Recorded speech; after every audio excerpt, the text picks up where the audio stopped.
Sports Minutes with Ziaul Raushan. Money FM 89.3. It's time for Sports Minutes with me, Ziaul Raushan. Now, this Saturday, the 27th of September, the Singlife Wheelchair Rugby Corporate Challenge takes place. A unique event that's as much about competition as it is about community and inclusion. To tell us more, I'm joined by two voices at the heart of the Wheelchair Rugby Association of Singapore, head coach Azhar Yusof and Aidil Khalip, a player, team manager and technician. Gentlemen, welcome to Sports Minutes. How are you doing? We're good. Thank you. Good. Thank you for having us. Thank you for having us. Good to have the both of you. Aidil, I'm going to start with you. As I already introduced, you've got many hats that you wear, but I want to go back to the beginning. Mm-hmm. What brought you to wheelchair rugby? It's been part of your life for about 7 years now. Yes, for about 7 years. All this while, I've been always doing sports. I mean, I tried different type of sports. I do archery, swimming, badminton and stuff. Then back in 2016 and 17, then I just only get introduced by for wheelchair rugby. So the moment when I like those bangs, hits, everything, the adrenaline, everything, that's the whole entire reason why I wanted to join wheelchair rugby. Yeah, I can understand that, and I'm excited to find out what wheelchair rugby has given you. But I want to bring Coach Azhar into the conversation. You only joined the association last year, I think, but you've had rugby in your blood all your life, right? What made you say yes when the call came to step into this sport? Okay, it was a moment where, you know what they say about the stars were aligned. So last year, I was approached by the Parasport Academy. So Active SG has this Parasport Academy. And they came to me and spoke to me and put forth an interesting proposition to develop a competitive team for the ASEAN Para Games 2029 that Singapore will be hosting.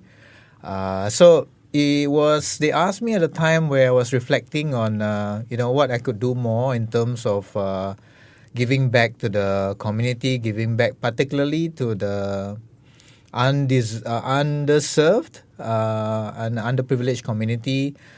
So I've been kind of contributing to that in the past, but it's always been ad hoc. So this is an opportunity to really give on a more sustained basis. And also, I'm a master trainer with World Rugby. And there was an email that went out to all the master trainers to say, hey, World Wheelchair Rugby is trying to put together a curriculum advisory group, a coaching curriculum advisory group, and ask which are the master trainers or who amongst the master trainers would be interested to help them. So it was all these three stars that kind of aligned that I asked myself, this must be a sign from the higher up. No, absolutely. The stars have certainly aligned. Aidil, I want to ask you this. He talks about being a master trainer, right? Yeah. How much does he tekan you in training? No, not at all. What the kind of talking about? I mean, a little bit of tekan here and there, but at the end of the day, he always wanted the sports to be fun, you see. We enjoy the sports, it's not always about torturing or always training. But at the end of the day, we want everybody to enjoy the sports more than just tekan. Yeah, I think that's the power of sport, right? We use the T word tekan. I want to bring in another T word, that's teamwork. And you talk about the wheelchair rugby, game of wheelchair rugby, allowing for teamwork to take center stage. Has there been a moment throughout the time you've played where you felt, yes, that is teamwork at its best? Yes, a lot of time actually, because for wheelchair rugby, basically it's a team sports to begin with. It's not about individual, but of course you need to be good at your individual skills and stuff. But then I always felt that the moment I'm able to assist the ball, then someone able to score, or even that somebody is of a lower pointer, then after that when I pass the ball, then after that the ball went out or what, I keep on encouraging like everyone from my team sports. But then from last time we lost to a lot of teams until we managed to beat Malaysia at their home ground. That is something like teamwork. That rivalry is real, right? The Causeway rivalry. Coach Azhar, I want to ask you this. You've been with the team about a year now, right? What surprised you most about this team of players that you've inherited? If I could respond to that and also pick up on what you asked about earlier about teamwork. Rugby or wheelchair rugby is the only mixed gender contact sport in the Paralympic Games. Yeah, and the fact that it's mixed gender tells you again about the inclusivity that I mentioned earlier. and also about how we need to embrace individuals of different levels of functionality. So in wheelchair rugby, there is something called classification. Okay. So you are classified based on your functionality, and of course that functionality is based on your level of disability. So in wheelchair rugby, there is this magic number 8. Okay. So the combined classification of the 4 players that are on court might have to be 8. Okay. Which means you cannot have a team of 4 players who are all high functioning. I understand. It wouldn't help you if you have all 4 who are lower functioning. So it's a mix of different gender, it's a mix of different functionality, all coming together to make it work through teamwork. So I think that's something that I love about the game, and I love about how it is so inclusive. And it gets me excited each time I come for training because the players see the roles that they play and contributing to the overall performance of the team, whether it is scoring goals or whatever it may be. No, I love that. Thank you for breaking down the technicalities of the sport. I think that's why we have a master trainer like you in-house to make the listeners understand, right, that this is not a for fun sport. There is thought that's gone into making the playing field level and making it work for everyone and championing inclusivity as well. Aidil, if I can ask you this, you're also a father of 3, Yes. which is beyond amazing because your kids are going to watch you out there, compete out there. You must be swelled with pride. Yeah, definitely. At first, because my daughter is she's 11 this year, so she have always been part of the team since at a young age. Since 2, I bring her to all the training.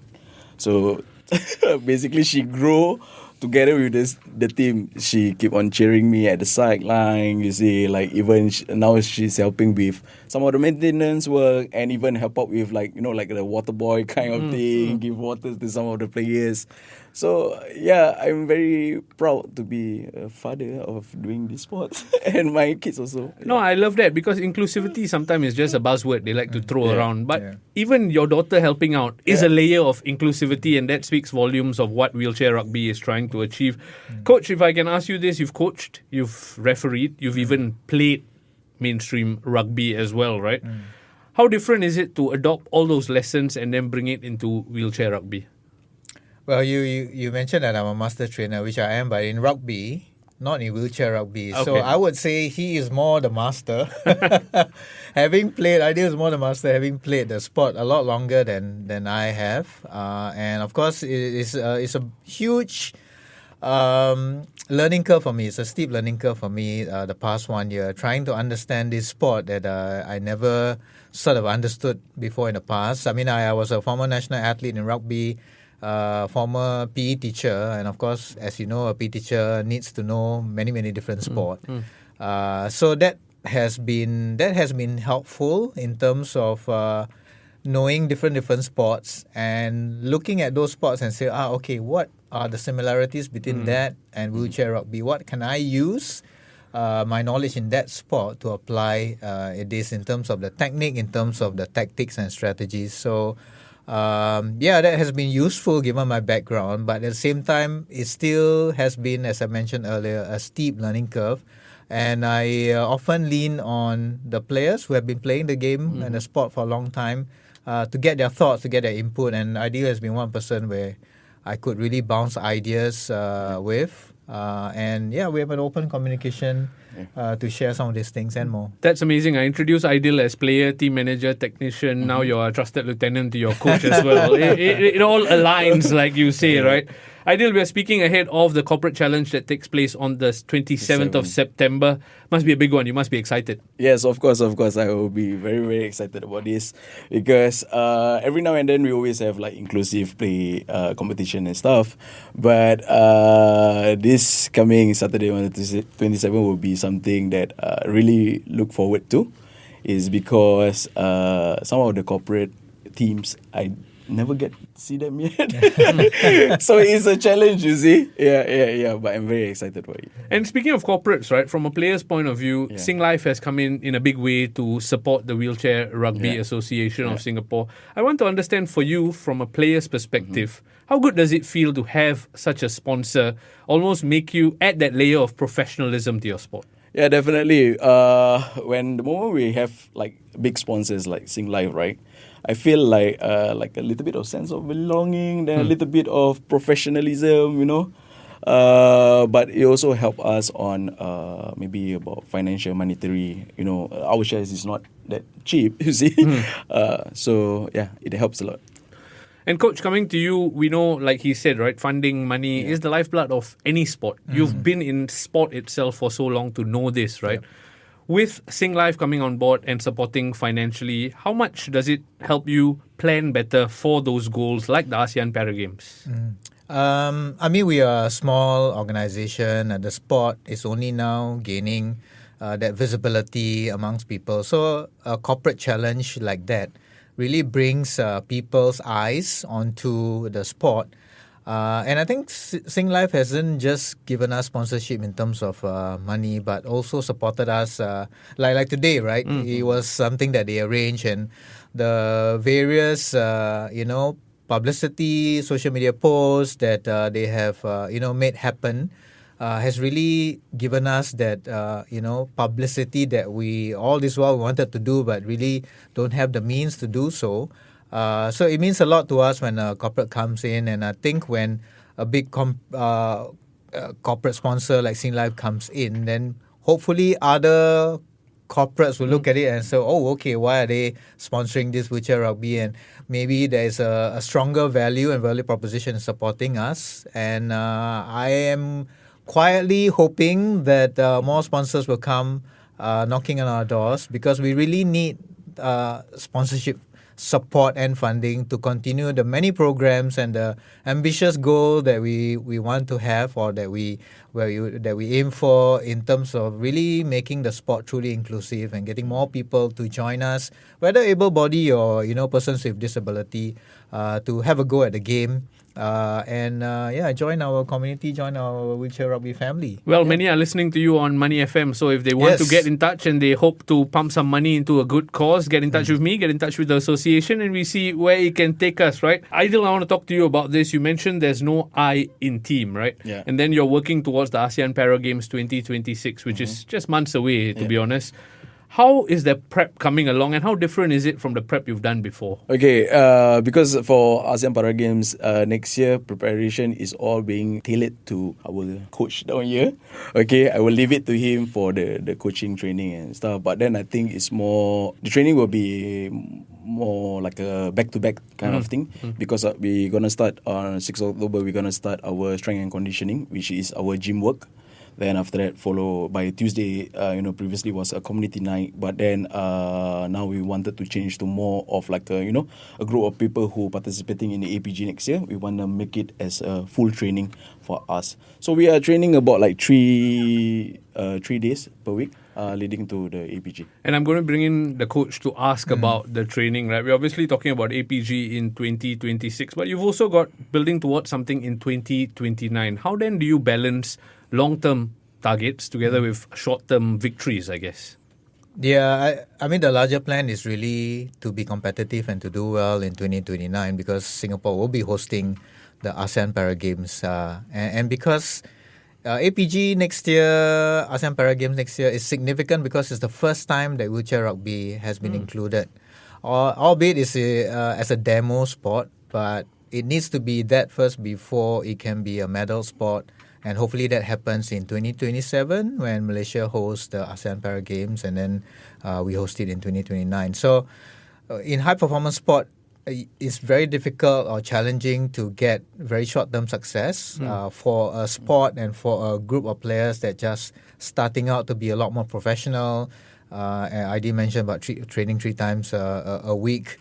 And we are not professional players, right? We do have our day jobs, and that always going to be a challenge for them. But I think what I'm, again, motivated about is the fact that the players are dedicated. The players have got that alignment of, okay, we've set our sights on 2029, and we know that 2026, 2027 is the building blocks and stepping stones for doing well.